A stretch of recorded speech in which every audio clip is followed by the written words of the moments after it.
আমাকে নিতে হবে, না নিলে ওরা এগুলা করতেই থাকবে।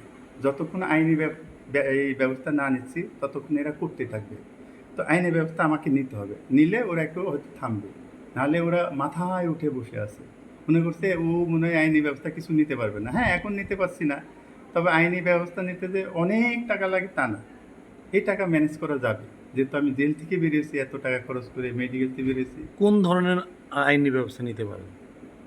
আমি প্রথমে নিতে পারি হচ্ছে ৩০৯ ধারাটা, যেহেতু প্রতিবার আপনার ওই যে হুমকি দিতেছে, কি মরণের, যেটা যে সুইসাইড করবে বা এই ধরনের কথা, এইটা আগে নিলে তার ওটা হয়তো বন্ধ হবে, কারণ এইটার জন্যই ওই আইন।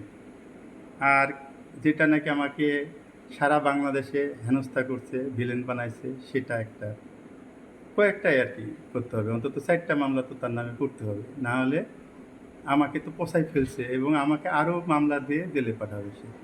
এগুলো আমার করতে হবে আস্তে আস্তে।